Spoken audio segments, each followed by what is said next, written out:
got it. Yes. Thank you for being so flexible. Do you believe that happened? Oh, I'm very flexible. Yeah, it's That's totally what she said. fine. How are you doing today? I'm fantastic. How are you? Good. Hey, thanks for coming on with me. I'm just tickled pink. I really am. Like, you're one of my favorite authors. No way. True. And I just finished Stray, and that book. Oh, You wrote you always write great books, but that book, like, Atlas is my favorite. I've But heard that. I'm wondering if Stray might just beat Atlas.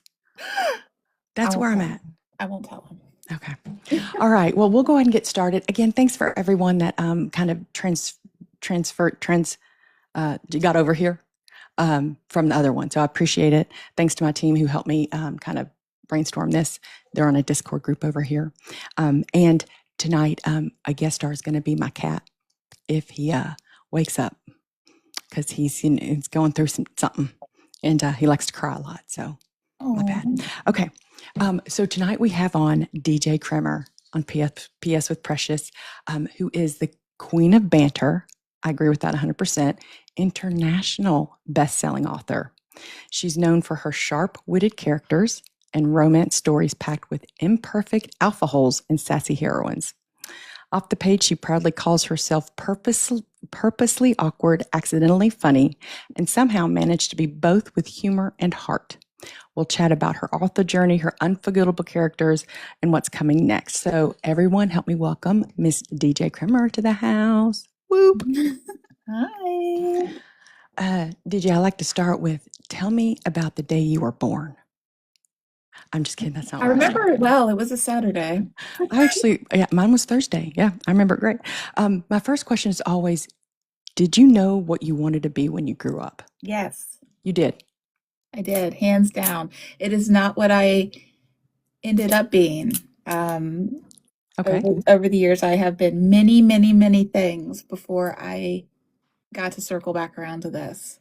So, but when you were a kid, you knew you wanted to be an author.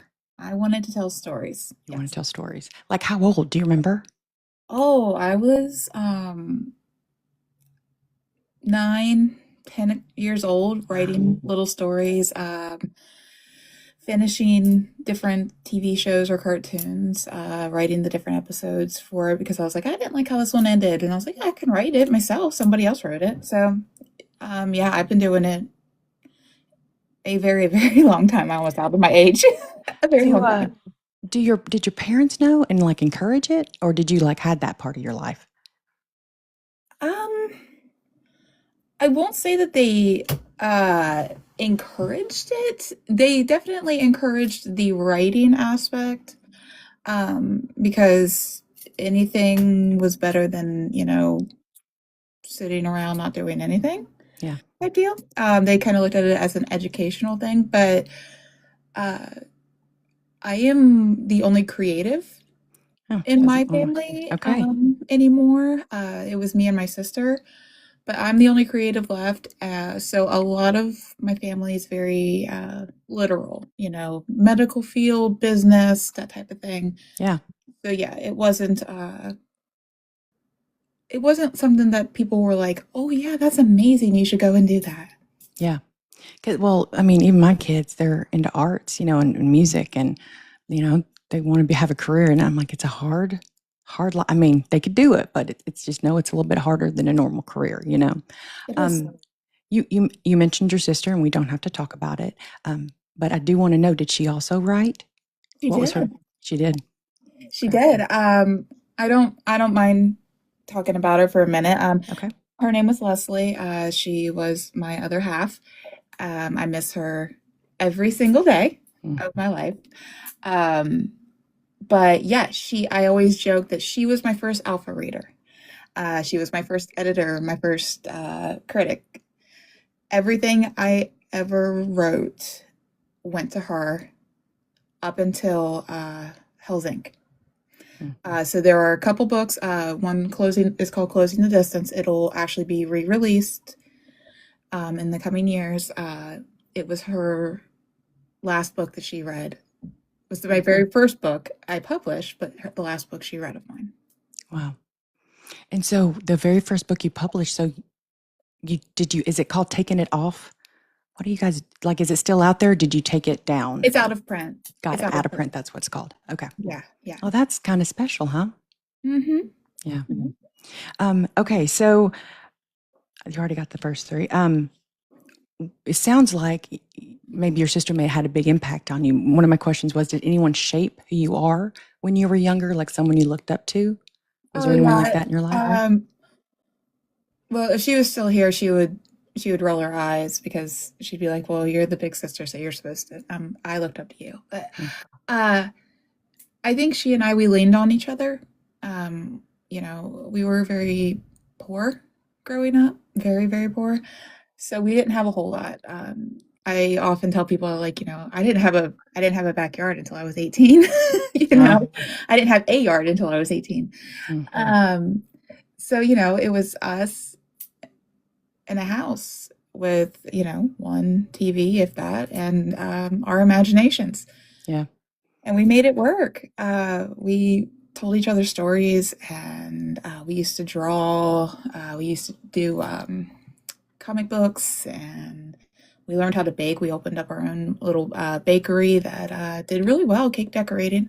Really? Yeah, yeah, yeah. It was called Tasty Cakes. Cute name. Yeah. So yeah, I would definitely say that if I had to pick a hero from my childhood, it would be my sister. And what was the age difference between you? I am 2 years older than her. Okay. So we were very close. Yeah, it's me and my sister.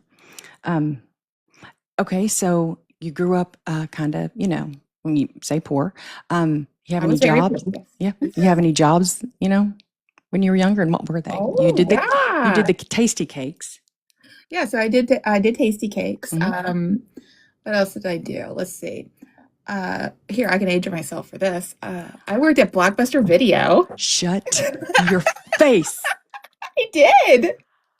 Did you really? I did. Shut I up. worked at Blockbuster Video. Yeah, when you'd come Yeah. in and get your Friday $5 pack, that was me signing you up. Wow. Yeah, so I did Wow. that. I Yeah. was I was a piercer. Um, Like Stevie in your book?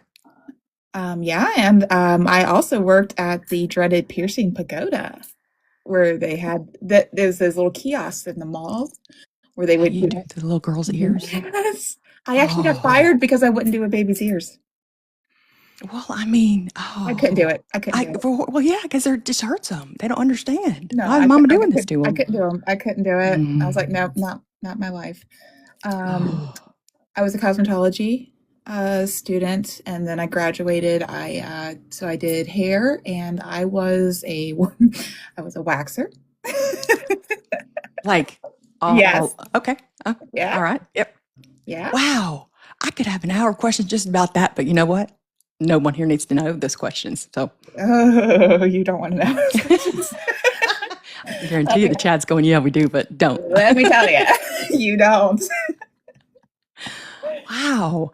And so this whole time you're doing those odd jobs, like I'm assuming that's kind of when you were out of your home when you started doing those odd jobs. Like, did you ever want a career path in something other than writing? Like, did you ever think this is not going to work? But it sounds like cosmetology. Did you maybe think you were going to fall back on that if the writing thing didn't work out? So I never saw writing as a career path. I saw it as a dream. Mm. Up until I published my first book, I figured there was nothing I could do. I didn't know how to start, and then it's like, how am I supposed to query? How am I supposed to, all these people are gonna read my manuscript and think I'm stupid and think my stories are stupid. Nobody's gonna want me. I'm gonna get all these rejections, and I back then I could not handle rejection at all. Like, I mean, if you didn't like my book, if you didn't like one of my stories, I took it as a personal offense. Anymore, I'm like, you kind of grow. You're older and wiser. Yeah. Yeah. Yeah. So, but back then, no, I was very sensitive. Everything was very personal to me. So that was always like my little passion that I just kept to myself. Um, It wasn't until Leslie passed away that I was like, you know what? I'm just gonna take the book that she read and I'm just gonna try it. I mean, I had heard about self-publishing at that point, and I was like, you know what? I kind of saw it as like losing, like you're self-publishing, you didn't get a trad pub deal, but yeah, I was like, you know what? I don't care because I want to hold the book. I just want to hold the book. Mm. So I did it, and then people started liking it, and I was like, what? Like people outside of my family were like, this is really good. This is really good. I was like, you know what? Okay, maybe I can be a self-published author. And I started noticing like bigger authors that were self-published, and realized that it actually is a whole thing. So, yeah. So, your sister's death spurred you to double down on your dreams. Yep. It gave you the courage you needed to say, why the hell not? Yeah.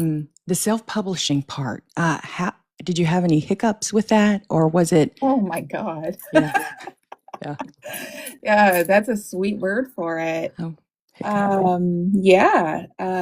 So lots of bumps in the road. Oh yeah. I mean, I'm still, I'm years in and this is still a bumpy ride, but no, 6, 7, 10 years ago, finding a cover designer is not like it is today. Finding an editor is not like it is today. You couldn't just go like, hey guys, I need a cover artist and have 45 people in your DMs immediately. It doesn't work that way. So, it's definitely changed in that aspect. Like it's a lot easier now to connect. My first editor, the only person I could find who would take me, she was in Australia. And yeah, I couldn't find a US one, and she did not do US English. So everything she sent me back was in Australian English, which, colors spelled differently. There's okay. I was like, dude, I didn't know. I'd be like, crikey, like what? Yeah, no. So there's just a couple words, but then I had to go through and I had to like, okay, wait, that's not the right spelling for my country, So yeah,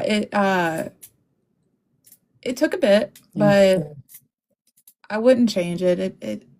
Every hiccup, every bump, every full thrown over a cliff. I mean, it's taught me something that was vital. I mean, I've been watching somehow on my algorithms. I'm in this leadership and like journey, and I'm listening to all the great leaders and Oprah. And they say, everything that happens to you, if you take it like a lesson, like you'll be better from it. So Absolutely. You're doing, yeah. Okay, so you were still, so you published, self-published. You're like, hey, I might do this, but you still weren't able to stop what you were doing and just write. Oh, right? no. So you still had to, how hard was it to balance what your jobs was to give you money and then what your dream was to write? Oh, it's extremely difficult. My job was 55 plus hours a week. And then, so some people will tell you, and I tell people now to take this with a grain of salt. When I came into publishing, you were told to write as many books as you possibly can to build your backlist, right?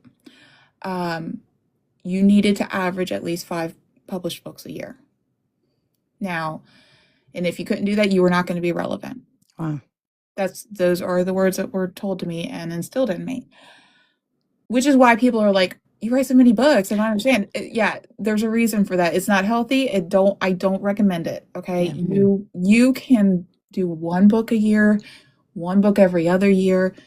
And if you have a good story and a good solid team behind you and marketing, it doesn't matter. Your readers, they will wait.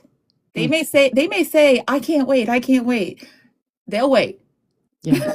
I'm here to tell you they'll wait. I'll wait for Yeah, your books. Yep. But I right. do like that you write them so frequently. Well, I mean, yeah, and at this point, it's like I do it as a form of therapy, but Yeah. it wasn't always like that. There were times, especially with my chronic illness and everything, where it's like I'd sit over a keyboard sobbing because I couldn't get the words out. I physically couldn't do it. Um, so yeah, I don't recommend that to you guys. Yeah. So, I mean, I do know some writers in here that are just starting out and they've got a schedule and they got to do this many and I know that they got full-time jobs and lives. I'm just like, I can't imagine stressing myself out so much to It's get that done. it's exhausting. It's exhausting, and please, if you guys take anything, new writers, if you take anything from me, give yourself grace because I'm telling you right now, nobody else is going to give it to you. The rest of the world is going to look at you and they're going to be like, well, you did it, so you must have been able to. They're not going to see all the stuff that you're trying to hide from them because nobody wants to show what's behind our masks. We don't want to show our struggles and how much we want to take our computer and just slam it into the ground and delete everything and throw a tantrum. We don't want to show that to everybody because we want everybody to be like, wow, DJ, she's so positive and she loves her books and she's so excited and she writes all these amazing things. They don't want to hear that I have literally wanted to take Atlas and strangle the ever loving hell out of him because he's just not coming out of my head the way he's supposed to. Don't take it out of my man. I know, right? Yeah. It's very, or, I have sobbed over having to make decisions like a cover. What if my readers don't like this? What if this? What if, it'll all be okay. Yeah. Is what I'm trying to tell you. You don't have to have it all figured out the first, second, or fifth time. That's the beauty of this. It is a creation and we are always evolving. We are always changing. We are always adapting. If you put out your first book and then 5 years, you're like, you know what? I loved that story so much, but I was new and I didn't know what I was doing. You know what you get to do? You get to take it and fix it. It's okay. It's okay. So just don't stress out too much about it. If you have a full-time job, if you got kids and you got a whole bunch of stuff you're trying to do, don't feel guilty. That's hard for women, and I mean, especially to hear that.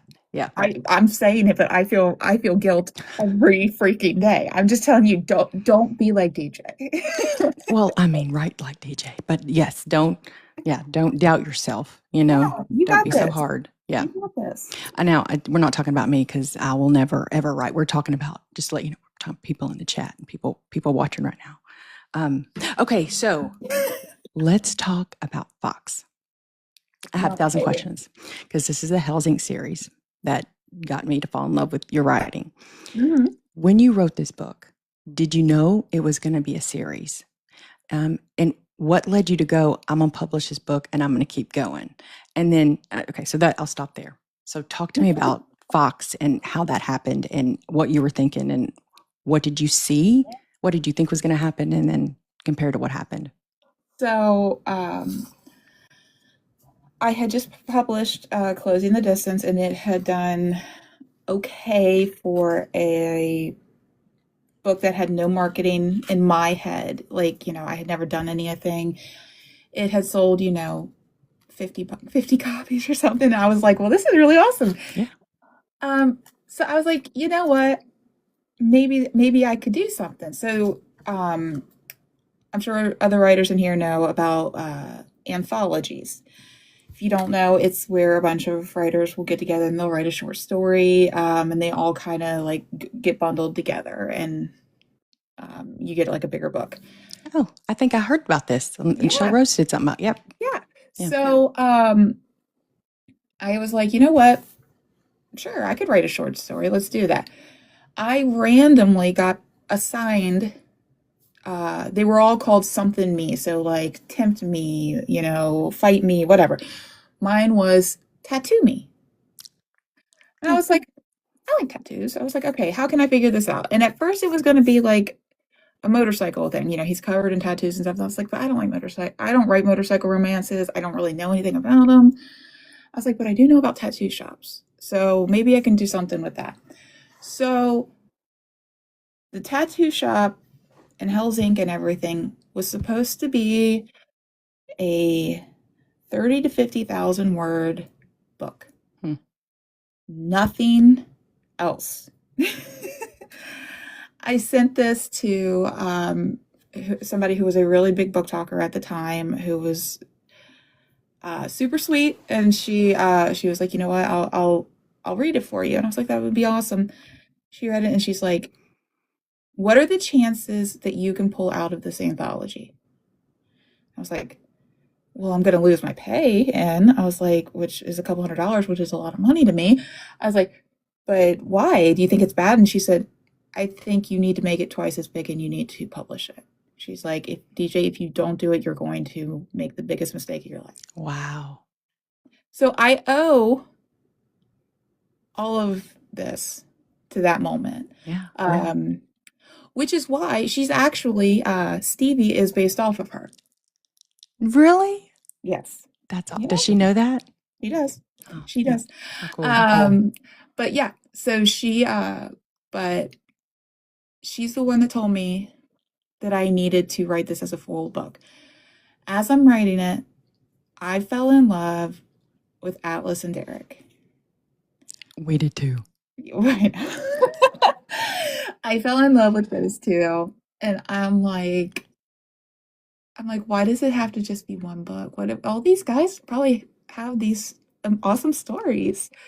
So yeah, it turned into a series that way. It all just kind of happened.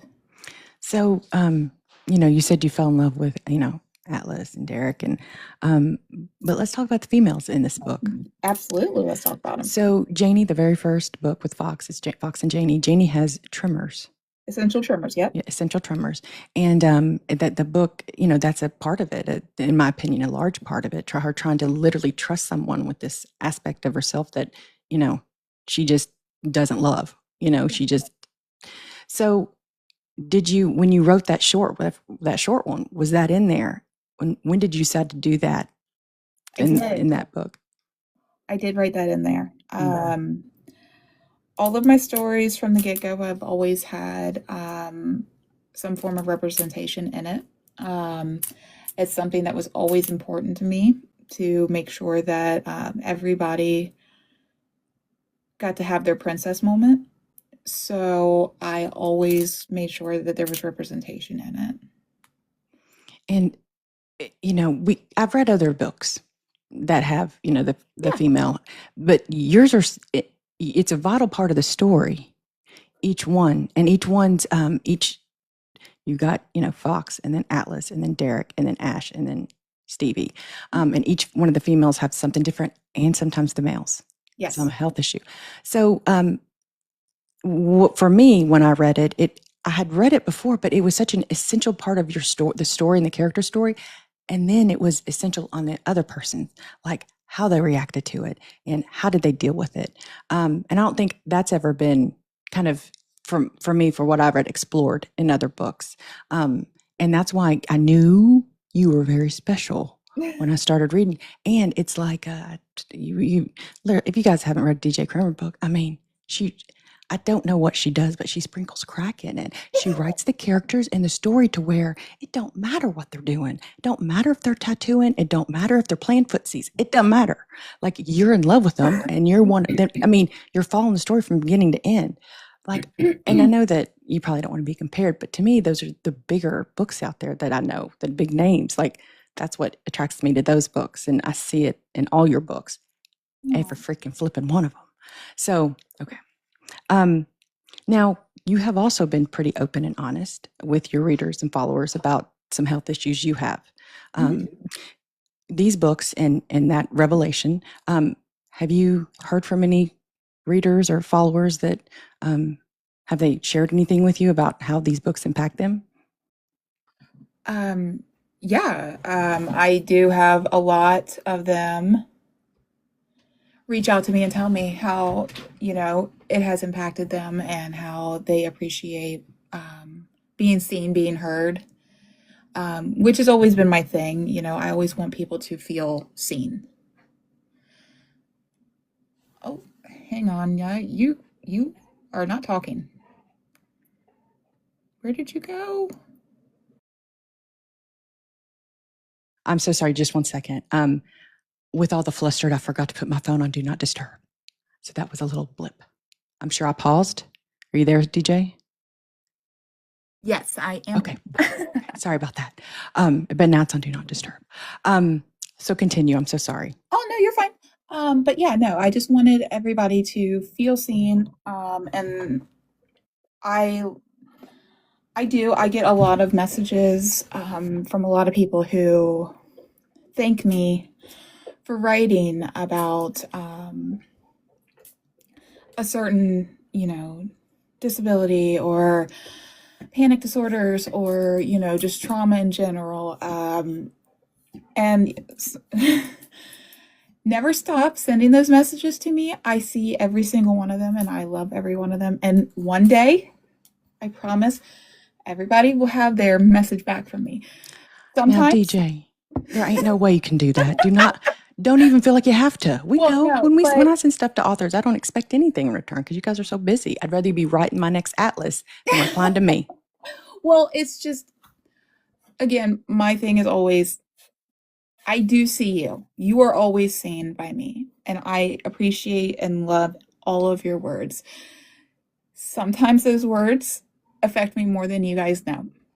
Sometimes those stories hit me harder than you think. Some of you are really good writers, and you should be out there writing some books. Is all I'm saying.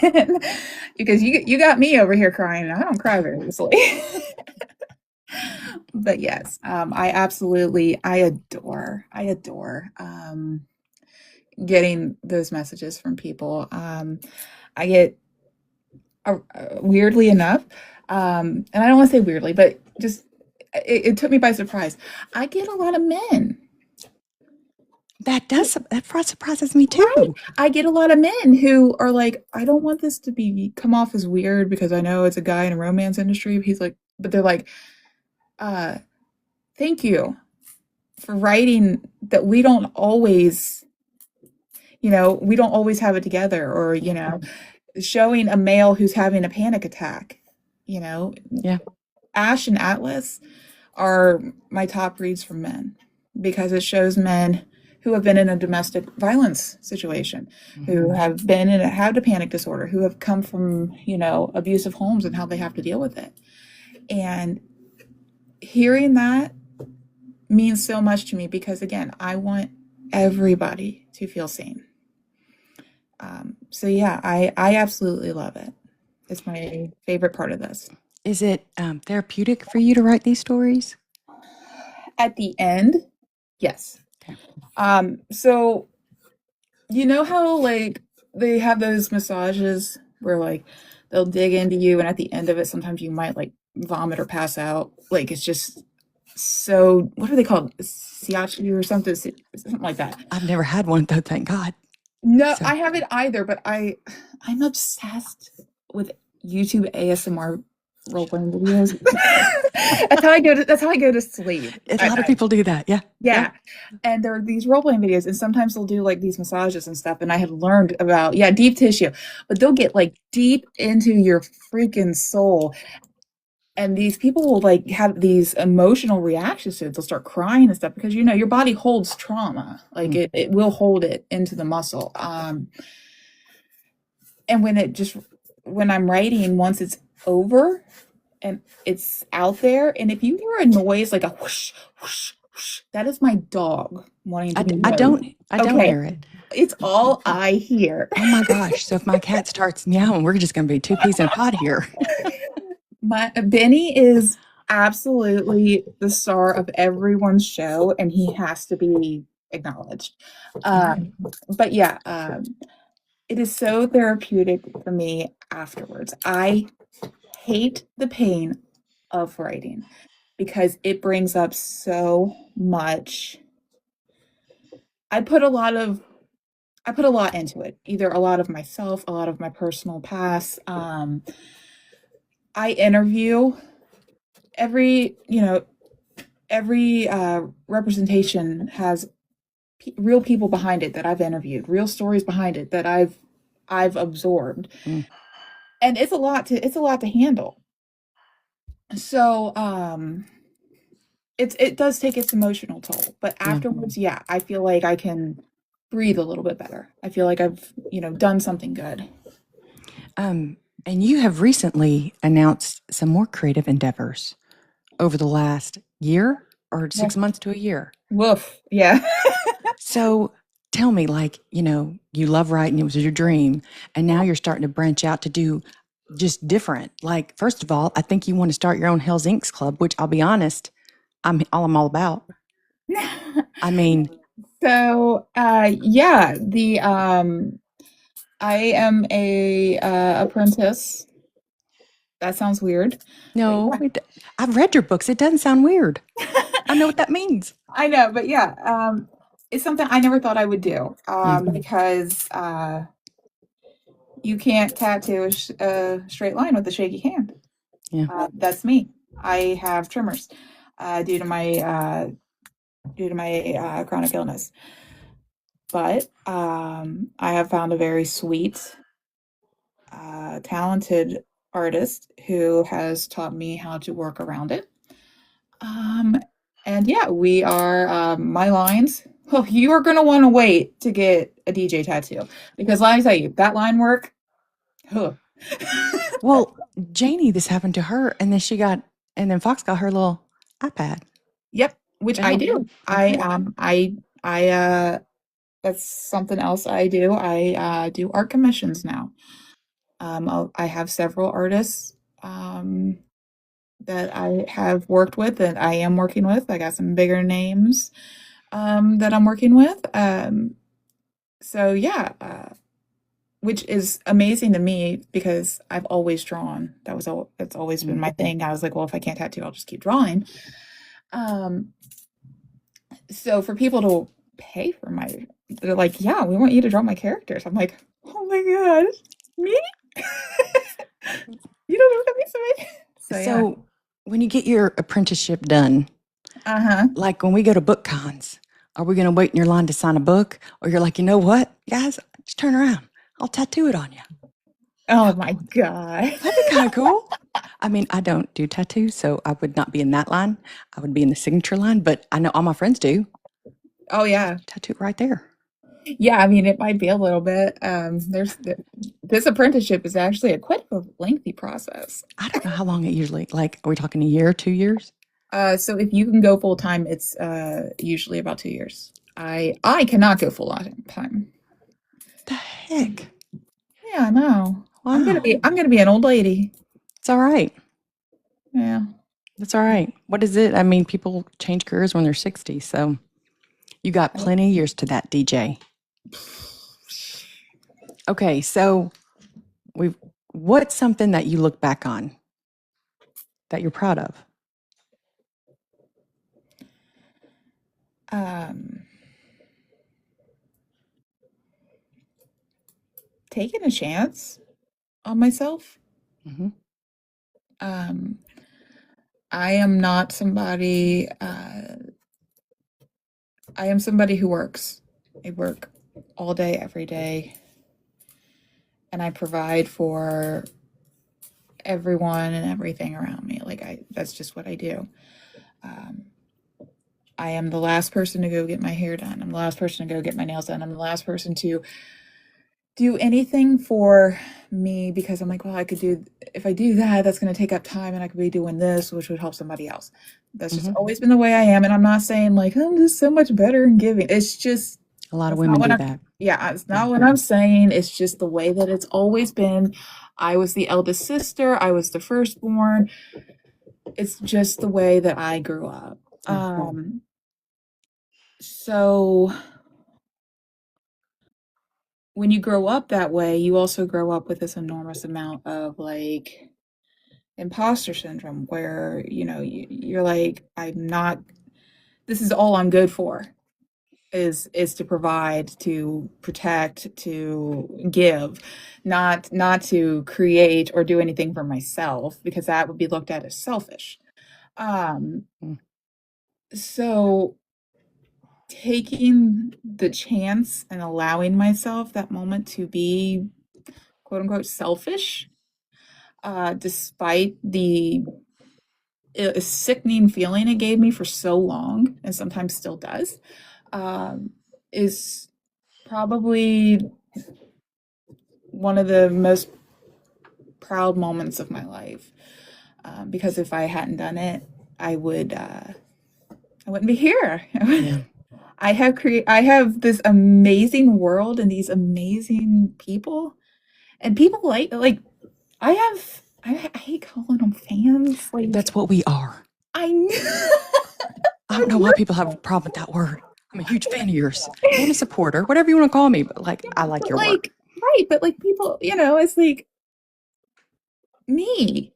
Like, I look at myself and I'm like, because I see myself as that firstborn child, just your job is to take care of everybody, go to work and come home and take care, and I'm like, people notice me and like me, and it's just, now I think it's cool. Like, I'm much more receptive to it than I was back then. Back then I was very much like, oh no, don't read my books, they're not good.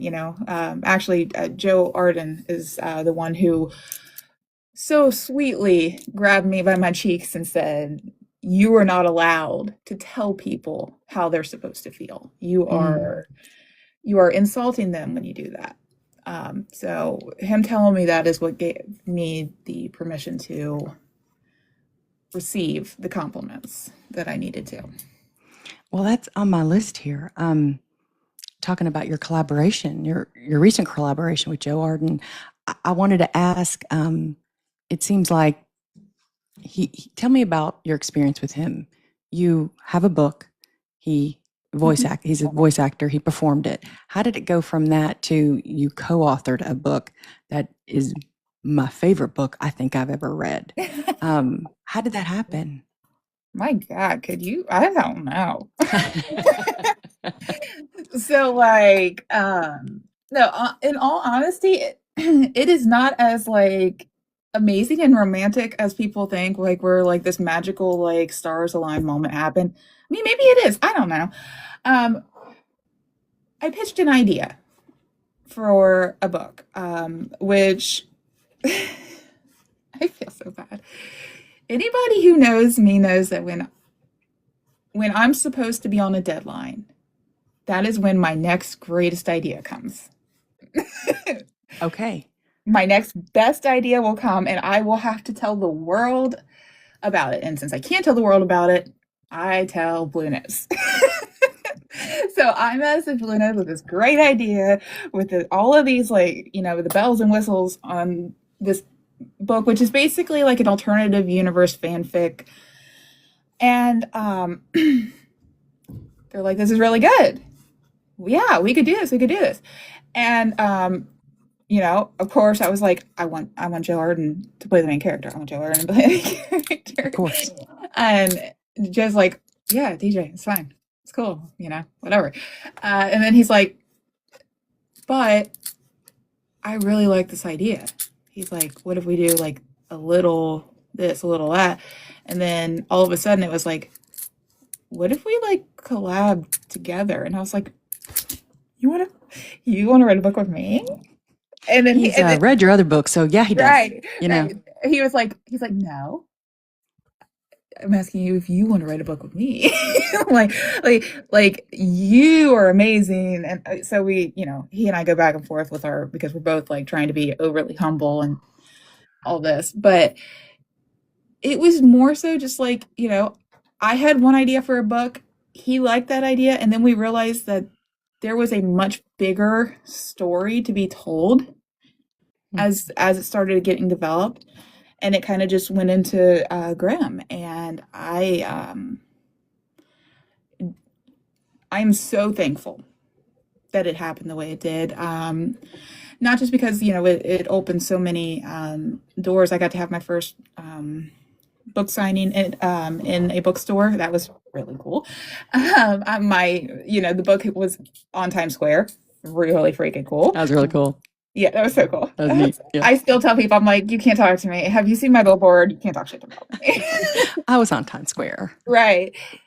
So, I mean, but it's not just that. It's that I got to meet so many amazing humans. And I got to work closely and become, I mean, Joe is one of my closest friends. I adore him. He's a great human. He's so funny in the most not funny way. Like it's almost accidental that he's funny. Um, yes, that billboard though. That billboard. Yeah. I think we were also like nominated for like a soloist, but it's like no big deal, whatever. Yeah. I mean, it's if you guys haven't listened or read this book, it combines the both of you, like the best parts of both of you. Like you sprinkle cracks, there was crack in it, and then there was humor, and then you guys together. I mean, it just was. I mean, I've described it as like magic. Like it was just magnificent I when love together. Yeah. I love our collaboration together. I love his writing. And I loved getting to watch him become more like, because he's so confident as an actor. Um, and just getting to watch that confidence ooze over into his writing, because at first it was like, well, let's, he had to figure a couple things out, and just getting to watch that bloom out and just see this amazing, storytelling and this amazing way he would tell the stories, that I would be like, Joe, no, we can't do that. And he's like, why can't we? It's our book. And I was like, I don't know, but it just, because people don't do that, He and I fought about the multi POV in a chapter, because I was like, good sir, absolutely not. That is a different chapter. And he's like, no, he's like, I am going to throw my ball in on that one, like our little black ball. He's like, that's fine. I was like, I love those chapters. I love them, and I hate that I love them so much. I hate admitting it. No, but I mean, we both learn from each other. I mean, you grow together. So yeah, he has made me a better writer. Absolutely 100%. That's a very good compliment coming from DJ Krimmer. He's one of the best writers I've ever read. Okay, so moving past Joe, is there another voice actor you have been dying to work with on a book that you haven't had a chance yet? That I haven't had a chance yet?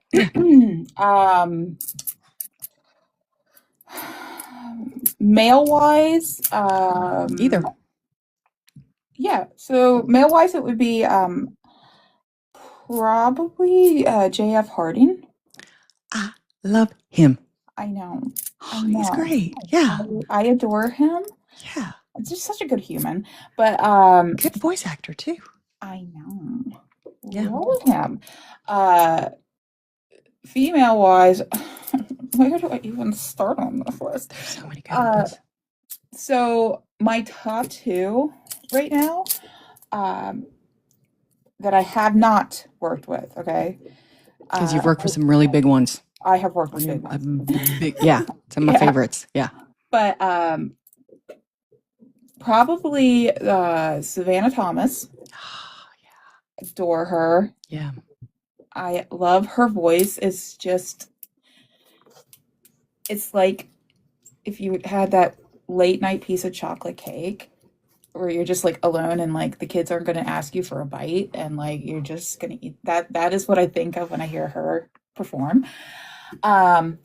Or Rachel Dane, who has the pep and energy that I strive for, but my broken old body ain't going to get it. But that voice of hers, love Rachel.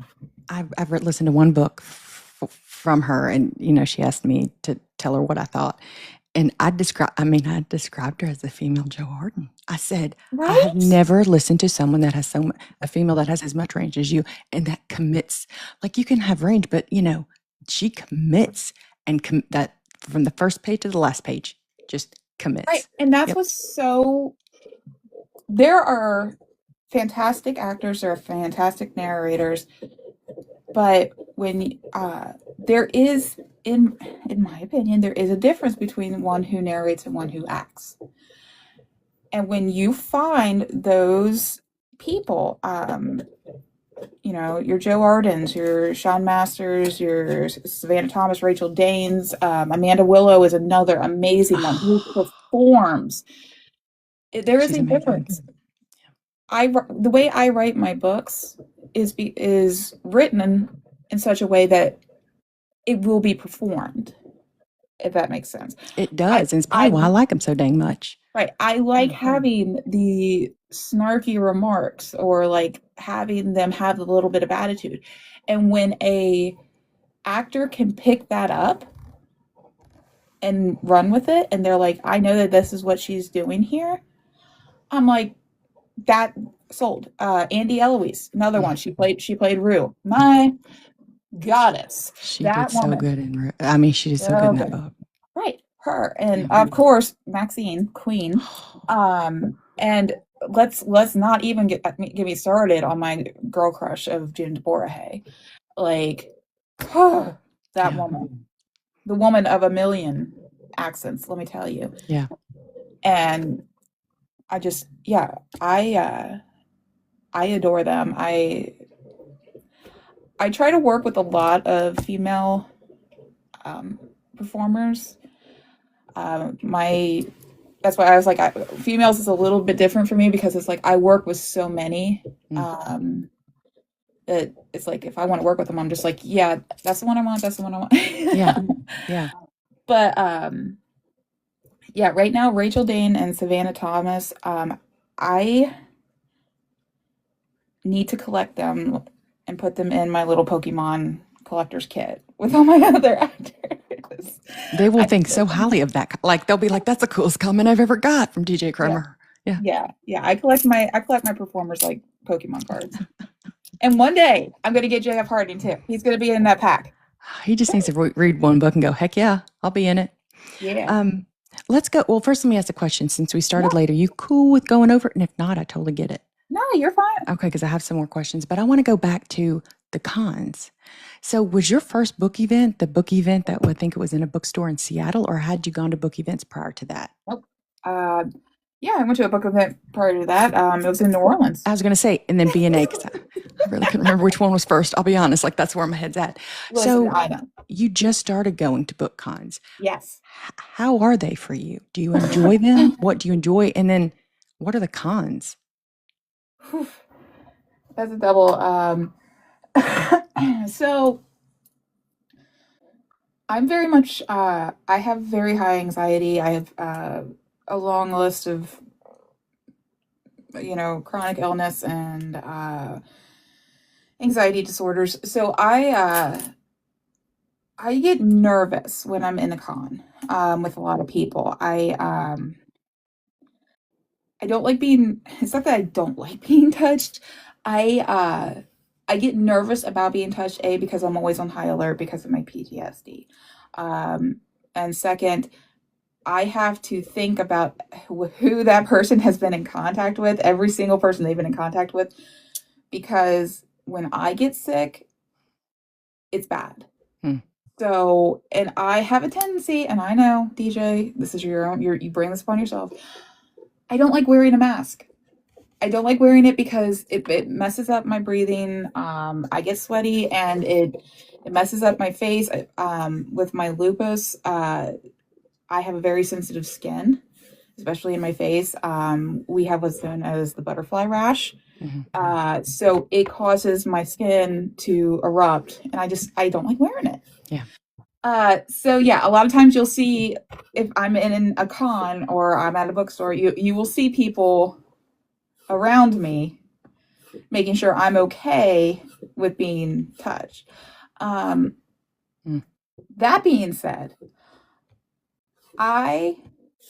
listen, nothing really elates my tittles the way meeting you guys and seeing how excited you are. I love it. Let's sit down and let's talk about all the coolness that we all got made fun of for being the dorky readers as a kid. I adore it. will only talk about myself for so long. Like, Yeah. I'm like, okay, that's cool. I'm glad you like me. Let's talk about somebody else though, because I want to be part of this conversation and talk about how amazing somebody is, and it's not going to be me talking about me. Yeah. But I do have several cons coming up this year, so I'm excited. I am nervous. Yeah. But I do love going and meeting all of you. It is like, everybody comes up to me and they're always like super nervous and they're like, I'm sorry, I'm so nervous. I'm such a dork. And I'm like, I am too. It's so exciting. You make people feel at ease. I mean, you do. I mean, Really? yes, because I hope mean, so. we're all nervous to meet you guys because you're kind of our heroes a little bit, just because you're writing these stories that impact our lives. And so I loved meeting you in person. But I'm glad you shared that with us tonight about, maybe why sometimes you might not want to be too close or to, so basically just respect your boundaries. You love doing it, but just ask. If I tell you I can't, just know that it's no offense. It's that I have probably, I'm starting to get nervous that I'm going to get sick. And I'm just trying to protect you and protect myself. That's mostly what it is. Usually people are really respective of the fact that like they come forward towards me instead of coming behind me. They don't like, grab my back or anything like that. So everybody's really respectful about that. But yeah, it's mainly just I don't want to be sick. I don't want Yeah. to be sick. Well, yeah, like last week, there was a little baby and there was sickness at my home. And I just looked at the little baby. I was like, I want to touch that baby so bad, but I don't know. I mean, I don't know if I'm going to get what my kids got. So, but that's good to know. And then you said we have one coming up that I'm going to be at, Tempted by Fiction on May 23rd in Nashville. I know. I'm super excited about, because, I live right side of Nashville. So I'm very super excited about that. What can you talk about the other ones you're involved in, or I don't know if you've announced them yet? Oh yeah, no, they've all been announced. Okay. So I am at the Tempted by Fiction in Nashville. And then You're fine. busy. I'm so busy. Like you don't That's even the best. know. Look at you. The calendar's filled up. I know, right? And then I have one in I think in June Love in the Queen City in Ohio, in the Cincinnati area in Ohio. It's near me. I know. Write that down. Come, I will make you feel real awkward. You know that. I'll come flirt with you. That's my favorite. I know. August, it'll be my first time ever being in Texas. I'll be in Midland, Texas for the Book Boyfriend Bash. A lot of people going to that one. I know. I'm Both so excited. People that are signing and the people that are attending. I know a lot of people. I know. I saw some of the people signing. I'm like, oh my God, I'm fangirling. Like, I'm going to get your autograph. It's a big one, DJ. Yeah. I am doing Salem with Miss Ruby Darling, the Queen. She's amazing. Yes. And I'm going to butcher this. Hang on. A daunting, darling author. Daunting darling, right? Yeah. Mia, if I did that wrong, please don't hate me. I see her in there. Ruby's here. Hey, Ruby, we're just talking about your event in October. So yes, I am going to that, and I am so excited. Ruby and I are actually, I think we found out that we are at like most of the same events this year. So like no big deal or anything, but I'm like with Ruby Darling. So well, and she's a really fun person. Like I could see her like being fun just to hang out with behind the scenes. She's amazing. She's so awesome. And I heard of some other people that are doing her thing. I mean, you're gonna have a blast everywhere you go. I'm so excited. Yeah. I am so excited, and I can't wait to see everybody. I can't wait to see all the readers. Don't be nervous. I mean, go ahead and be nervous. I'm not gonna tell you what to do, but just know that I'm just as excited and dorked out to see you as you were to see me, because like you're getting to meet your hero. I am getting to meet my hero. Like you guys made me who I am, and that's so exciting.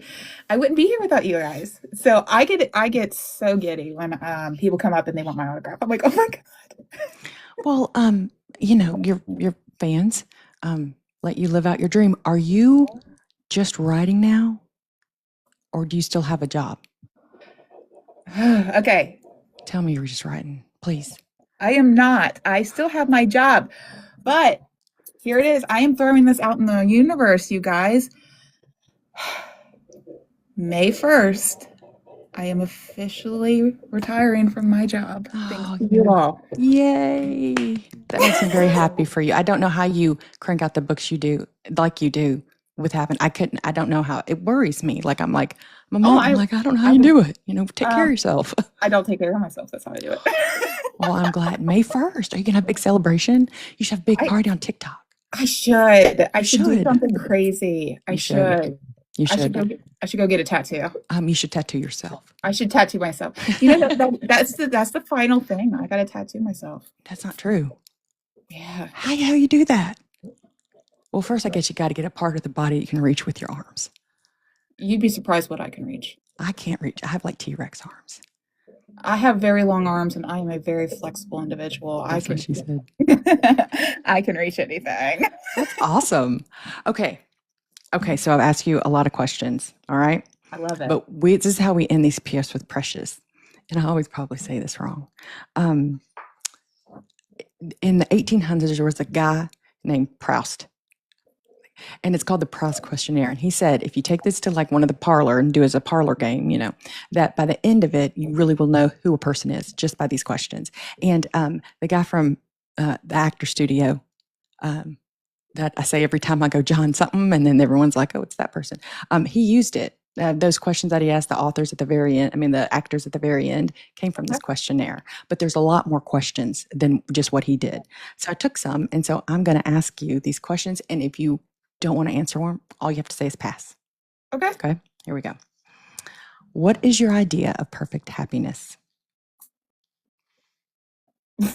Jeez, just gonna throw that one at me. My idea of perfect happiness is just existing, just this, being being healthy and being around the people who make me laugh. That's happiness to me. That's amazing. It means that you're in your happiest state of happiness, and that's how everyone wants to live, Okay, what's your greatest fear? Waking up. Waking up? Waking up and finding out this has all been a dream. Oh, wow. Well, good thing that's never going to happen.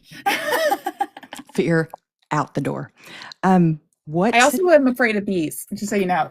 Are you allergic? No, I don't like them. They scare me. Well, what about wasps? Yeah, any bug with wings, that includes butterflies, people. I will scream and run. I hate all bugs, including butterflies, so I hear you. Yeah. Ladybugs aren't cute. All right. No. What's the trait you most deplore in yourself? That I can't see what everybody else sees in me. Oh. Yeah. What about the trait you most deplore in others?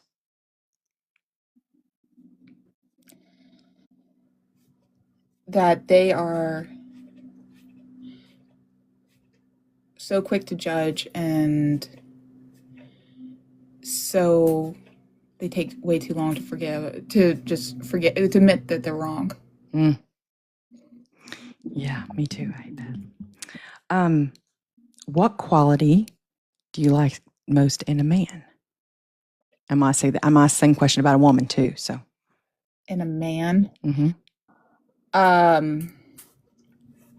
My favorite quality in a man is when they have the ability to admit how they're actually feeling. They don't feel like they have to be that guarded alpha type. Like if they're anxious, if they're sad, they're okay with saying it.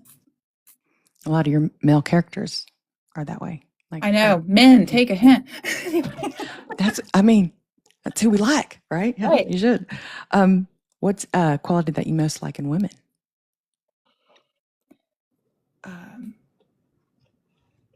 The ability to bond as deep and tight as they do. I was never one that grew up with friends. I never had friends. I was always the outcast, and I definitely never had female friends until all of this. And I've met the greatest women, and they hold me so close to them, and I love it. I love it that you found that crew. Like the ones that are around you. That's amazing. Which words or phrases do you overuse? Besides fuck. Yep. I use that one a lot too. Yeah. So yeah, I use a lot of cuss words a lot. My my most two overused phrases that if you were around me in real life you would hear is I've gasted my flabbers. I thought it was your flabbers or gasted. I say it backwards. Mm-hmm. Okay. And then that is that really elates my tittles. Yep. Yeah. Yep. But it's funny one, so you can continue using it around me. I'll allow that. It's funny. Which talent would you most like to have? So I don't know if it's a talent. I'm going to call it a talent though because I can't do it. Okay. Okay. I'm dying to know what you're about to say, by the way. I really wish I could ride a bike. Shut up. No, I'm dead serious. I never learned how to ride a bike. And I have tried, like you've tried in my adulthood since, like I'm going to be the master of the bicycle.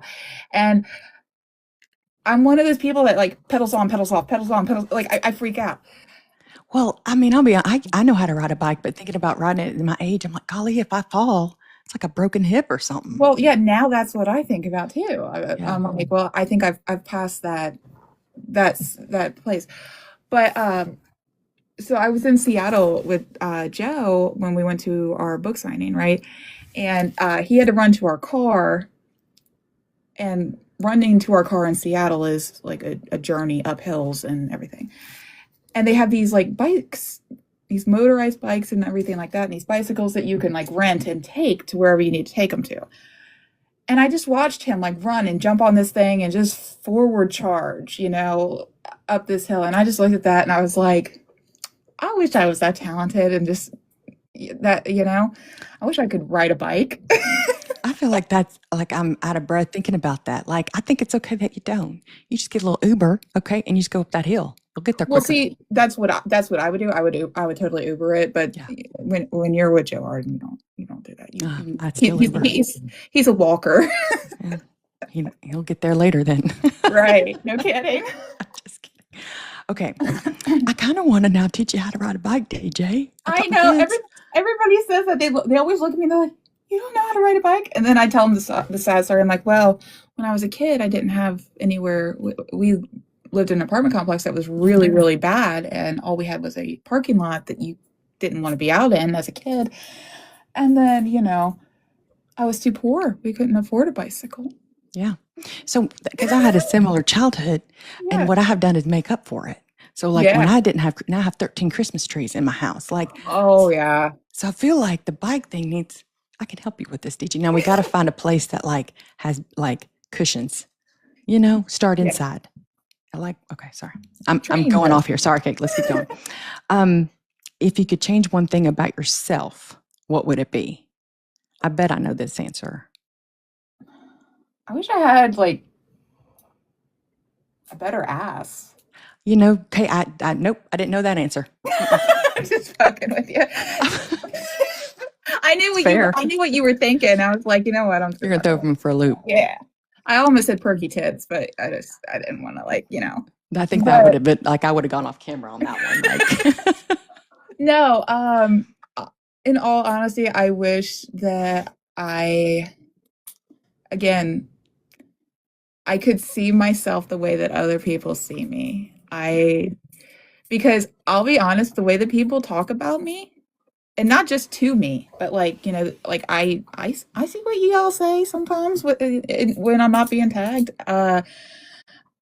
It shows up on my feed. I just don't say anything because it's not my place. Y'all make me sound so cool. And I'm like, I want to feel that cool. You are that cool. I know, but I want to see it. That'd be so awesome to be like, yeah, I am that bitch. Yeah, you are, just to let you know. I don't know who you think I mean, you're very, I really do. I've said this before. Like, if you keep at this, I just see you going straight up to the tippity top. Like, I think you'll be one of the big names if you continue doing this. And so I'm going to highly suggest you do, because I would like some more book boyfriends.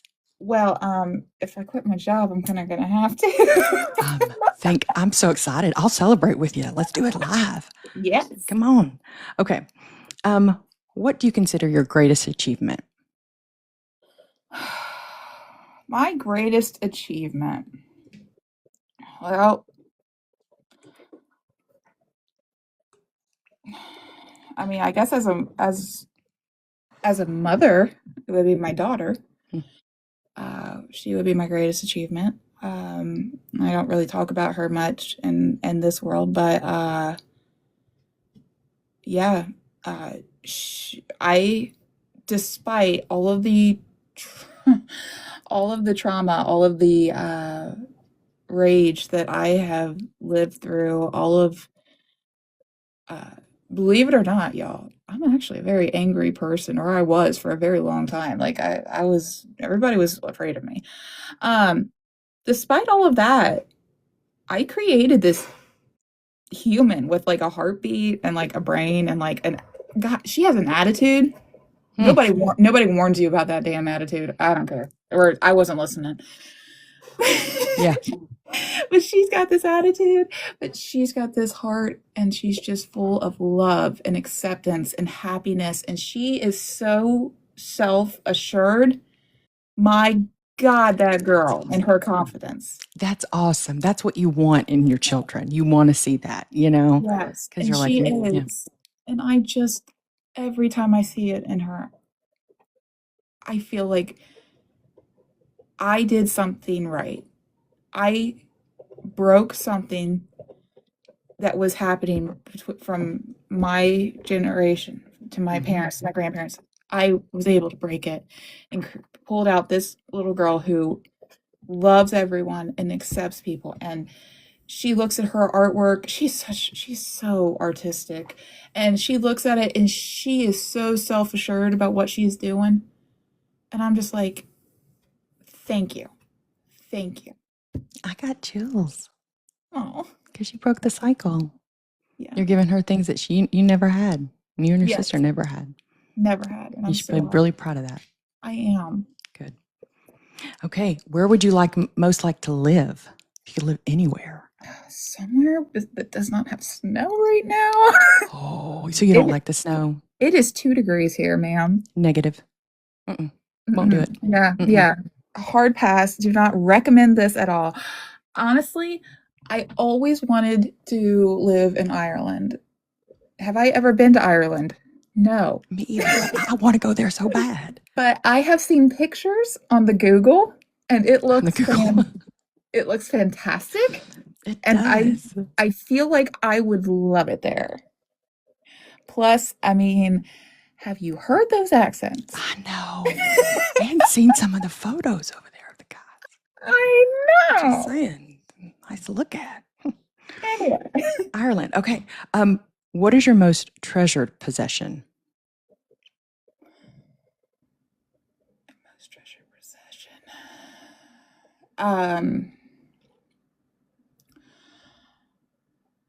So I have I collect coffee mugs because I'm a basic white middle-aged bitch.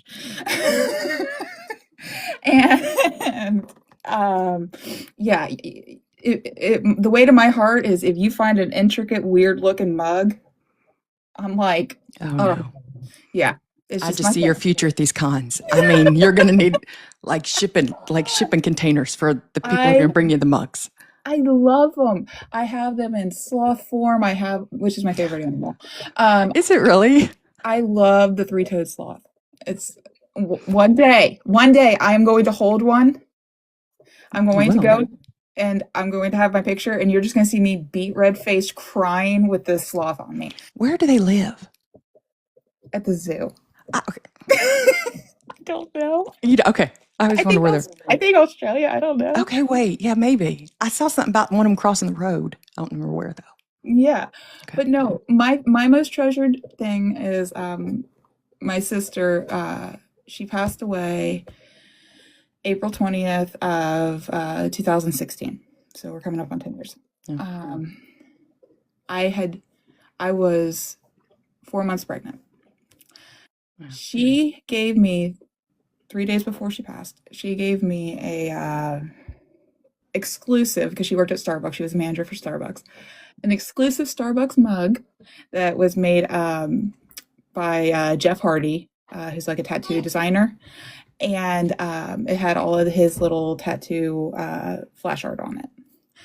So I would say that is probably, like I said, that was the last thing I ever got from her. And I don't get, like, even with her, we never gave each other gifts. Like, that's just not, I'm not a big person that, like, receives gifts. Well, I get awkward and I'm like, thank you. Can I pay for this type of deal? Yeah. So, but she gave me that. And she's like, don't make a big deal about it. Just take the fucking thing. I was like, okay, whatever. But that's probably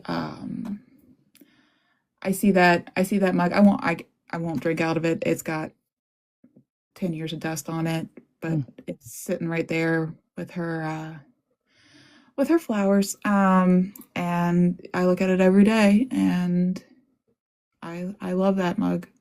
So yeah, I guess that would probably be my most cherished non-human possession.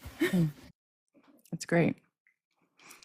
What is your most what do you value most in your friends?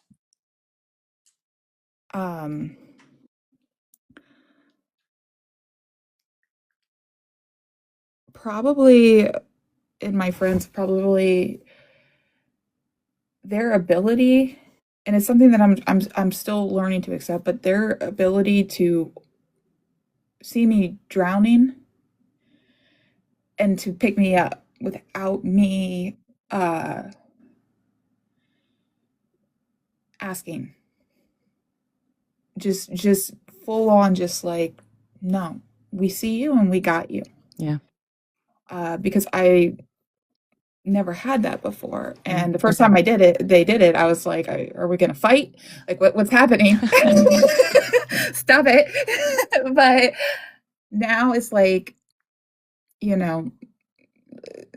January was a rough month for, I think, probably every human being on the planet. Yeah. And I am somebody who also is on this planet. So I had a rough January. Yeah. And just having my little circle of people who I'm like, I'm having a bad time. And they're like, you know what? If you're having a bad time, we're having a bad time with you, and we're going to fix it. I mean, that's true friends. Like, it is. And I'm glad you have that around you. That makes me happy. Okay. What's your greatest regret?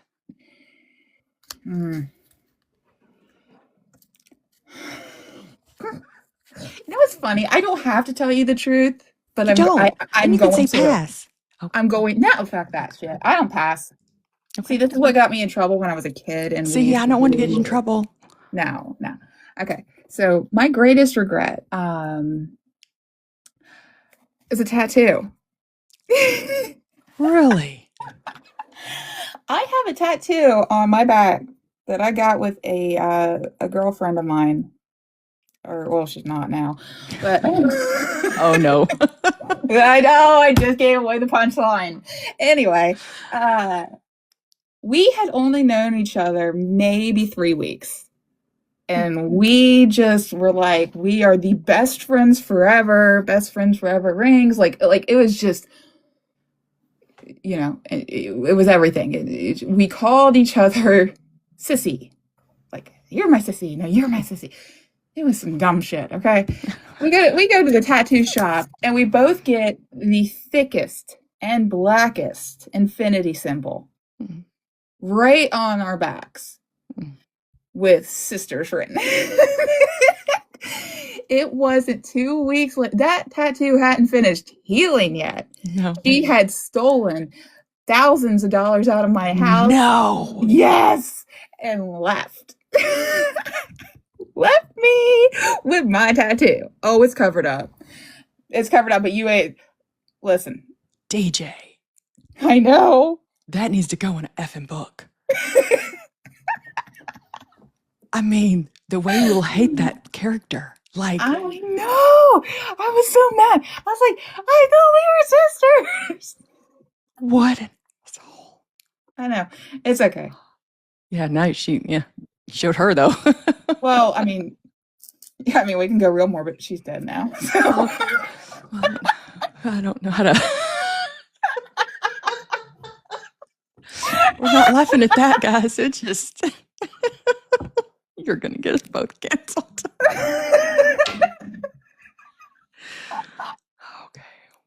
See, this is why there's always somebody else here with me to stop me from talking about stuff.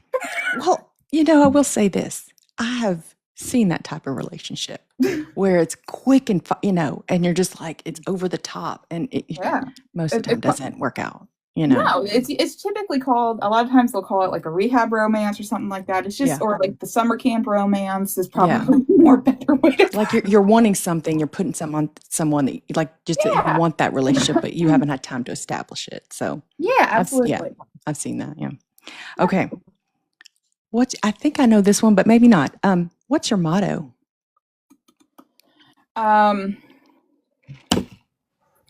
Life's a garden, dig it. Is that really your motto? You have never seen Joe Dirt. I haven't. That's okay. Okay. That was a joke. Okay. I haven't seen Joe Dirt. You're like, is that your motto? I was like, it took me. Okay. It sounds like your homework when you get off Joe here Dirt is to at least Google Joe Dirt. I can Google that. Okay. I don't know if I can put it to a movie. No. So DJ Krimmer's branding motto is everyone deserves to be a princess. So I thought it was. A lot of times you will hear me say, you are seen. So yeah, it would be one of those two. Wee woo.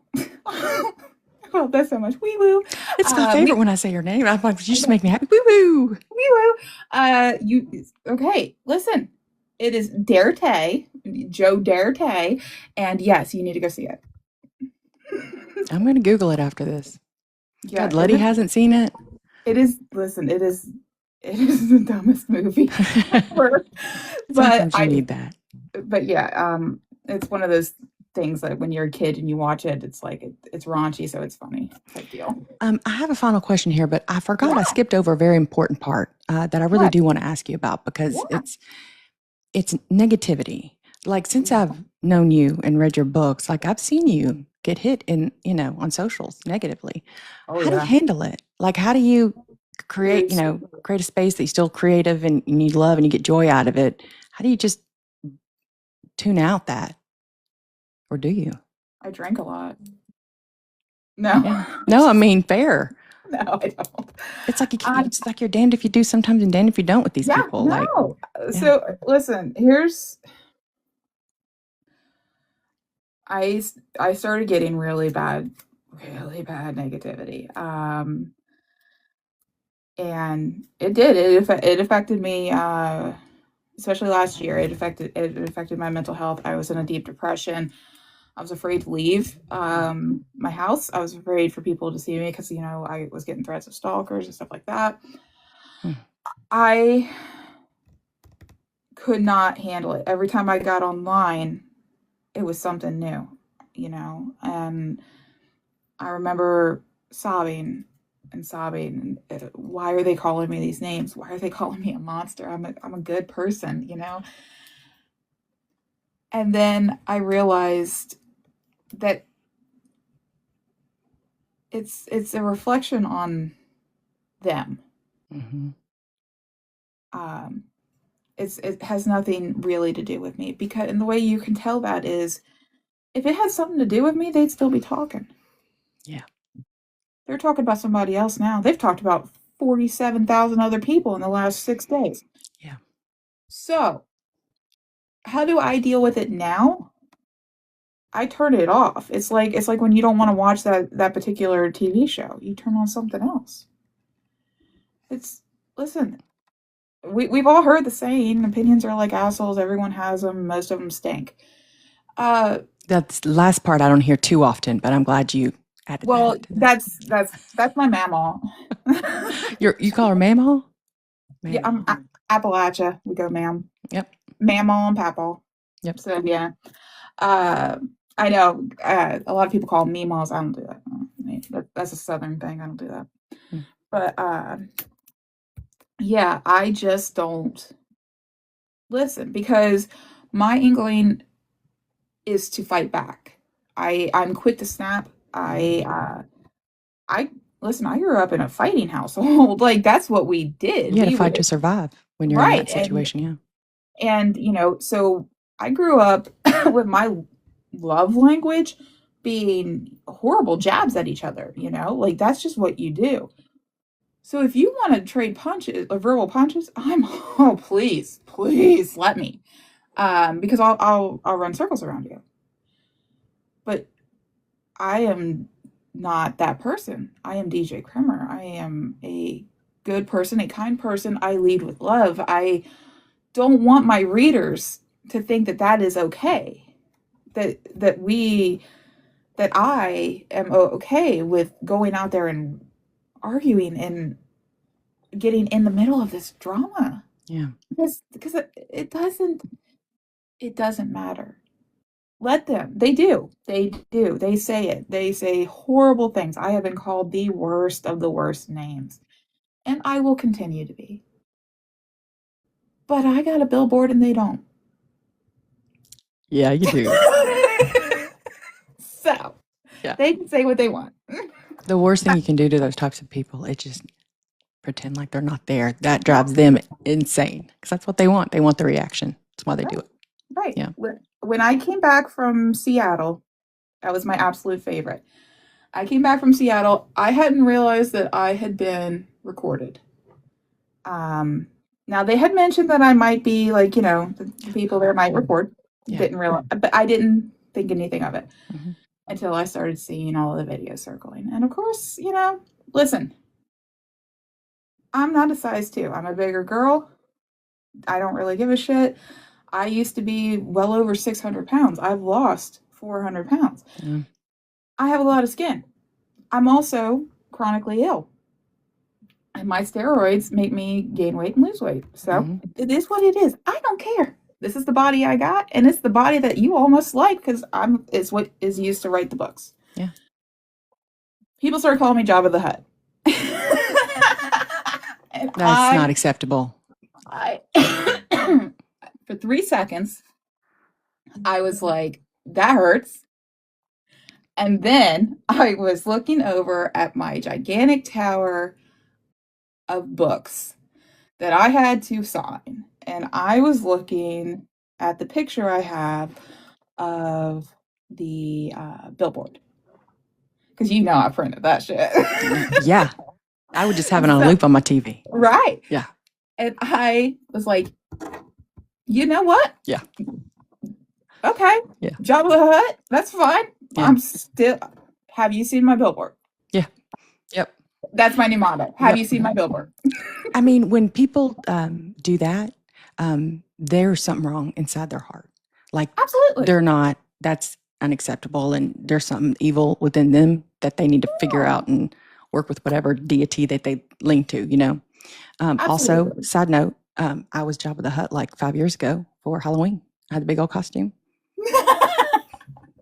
we dress as a family every Halloween, and I got Jabba. I love that. He was the best. I was like, I think Jabba's cool. Yeah, I mean, I don't listen. If insulting my weight is the best you got, I've already won. Good for you. So, yeah. It's a great way of taking it. I mean, really, it is. I hope people are watching this. I really hope that people see this and they resonate, and I hope other people see this and they know that despite the fact you can't see my face right now, I got both my middle fingers up for you. I did it for you earlier. I'm probably gonna get banned. But you know, this is my guest account. Banning. Nana boo boo. Knock on wood. I have been a member of TikTok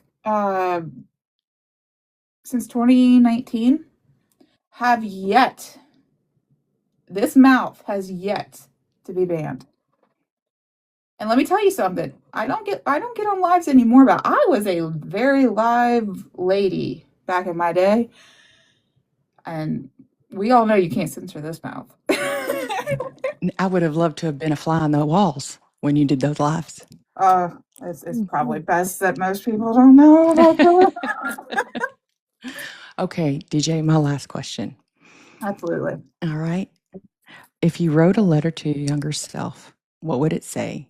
And what would the PS line at the bottom be?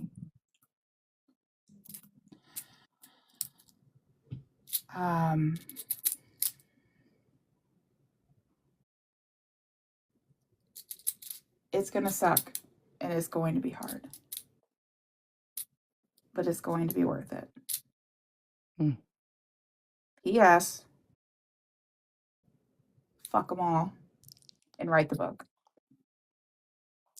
Wow. What a way to end it.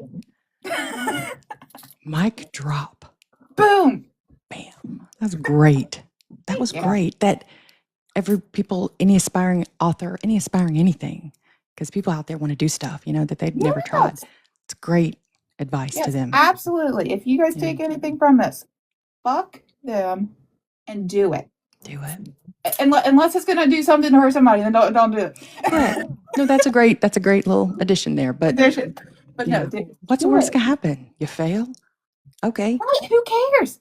At least you fucking tried. Now you got a story to tell. You know how many times I've failed? My God.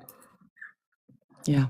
Absolutely. All right. Well, DJ, I cannot thank you enough for one, sticking with me on different platforms. So thank you for sticking with me. Absolutely. And then being so open and honest and sharing things that I love learning more about people. And I think a lot of the people that are watching are going to take some lessons and like you're saying what happened to you and here's what you take out of it. And I think you might resonate with some people and maybe they'll take a step. They'll take a chance, because you did. I really hope that you guys do. And if you do, let me know. All right. Well, I wish you were in a warmer climate, but you are not. But I am looking forward to seeing you in May. I am so excited. I'm going to flirt with you so hard. Oh my God, stop it. I'll flirt right back. Okay. I'm just kidding. I'm going to be so excited. No, I'm so excited. So excited. Okay. All right. Well, you guys, everyone in the chat, thank you for staying with us and hopping to where TikTok let us go. And if you have not read a damn DJ Krimmer book, I just don't know what to say. I mean, they're truly some of my favorite books I've ever read. And you'll know what I'm saying if you haven't read it when you read it. And then I want you to DM me and tell me I was right. All right. All right. Well, everyone, you have a great evening. And DJ, thank you again. You're awesome. Thank you. You're awesome. All right. Thanks, everybody. Bye.